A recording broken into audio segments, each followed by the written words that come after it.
I am Captain Spawn, and this is day 232 of Spawn Year.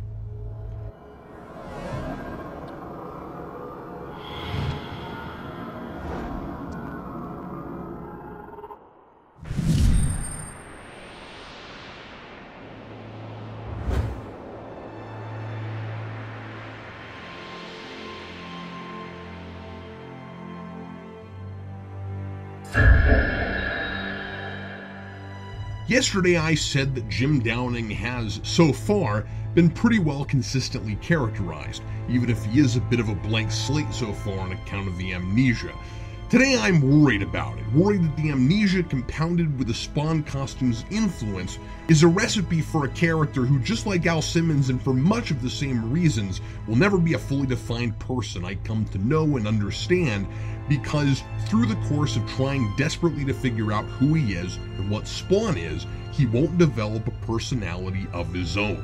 7 issues in, over half a year's worth of issues, and all he is so far is confused and angry, which would describe anyone who's being controlled by a supernatural parasite and hunted by mysterious thugs.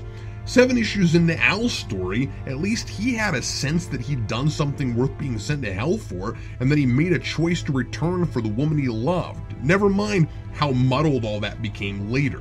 We know something that informed who he was, and maybe made us stop to wonder what we would do if given the chance Malbolgia gave Al. Though I will say, I do appreciate that we don't know any more about Jim than Jim does. All we know about Jim is that he was in a coma in a weird secretive hospital, and maybe was responsible for some of the experiments that went on there. Maybe Jim's situation is meant to parallel Al's because that seems crafty and literary, but I wonder if McFarlane immediately goes to amnesia and mind control together, because it's easier to make a character whatever you need him to be to manufacture drama in a given scene than it is to get in his head and let who he is and what a man like that would do further the narrative. In this issue, Jim gruesomely crucifies the angel who came to him in the alley and interrogates her about what's happening to him. He's in the Spawn suit, so I'm assuming he's heavily influenced by that, but I'm not sure why. What is its motivation? Is it instinctively brutalizing her because she's a natural enemy? Or is it, too, confused and desperate to know what's going on? Then Jim gets a call from Sarah and finds out she's been harassed by goons. So he harasses the angel about it, who says someone's after him. But I'm pretty sure she's talking about someone else, and it's confusing because seconds ago she thought he was a male angel. Wait, what? The green eyes and the M on his chest weren't a dead giveaway? And she comments on his skin spiking up, but doesn't consider that a red flag either? That's what happens when a Hellspawn gets too close to something heavenly. Apparently McFarlane kept that, so what does she think is happening? It's interesting that McFarlane is choosing now to finally acknowledge the enormous difference and divide there's always been between male and female soldiers of heaven, but he's not building on anything from before, just making up a whole new arbitrary mythology. Males have human hosts, just like Hellspawns. I guess that's why Redeemer was one, maybe, and they can transcend at will, whatever that means. I assume it has something to do with passing back and forth between the heavenly plane, but we aren't told.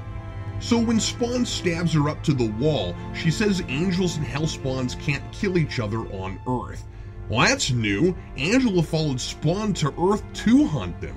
Jim conveniently turns back into his regular charming self before threatening to kill one of the goons that harass Sarah, and can't get any information out of him about angels and demons. He seems to have no idea what Jim is talking about and thinks he's a lunatic, but he does drop the name of his employer, Gilbert Sanchez. And the plot thickens at the pace of sorghum. Because the Spawn symbiote is influencing Jim, I don't know if I should suspect that he has violent tendencies, that without his memories he's a completely new machine sent back to factory default, or that everything he does is the costume's doing. And that makes it difficult to sympathize with what he's going through. Amnesia can be a potentially, if not really overused and often cliche, way to explore identity issues and what defines a person's character. If Jim led a long and meaningful life after all this and never regained his memory, he would develop a fresh and arguably brand new personality. he might be a completely different person? Could he be said to be the same man he was before, even if the two men turned out to be quite similar? What would it mean for his immortal soul? But we aren't exploring those things, simply using his confusion as an excuse for overreaction and brutal violence. Meanwhile, Clown finds the angel and tortures her for information to the point where he rips her wings off, letting slip that he's building an army and looking for recruits. Because that's a smart thing to say to an enemy you can't kill.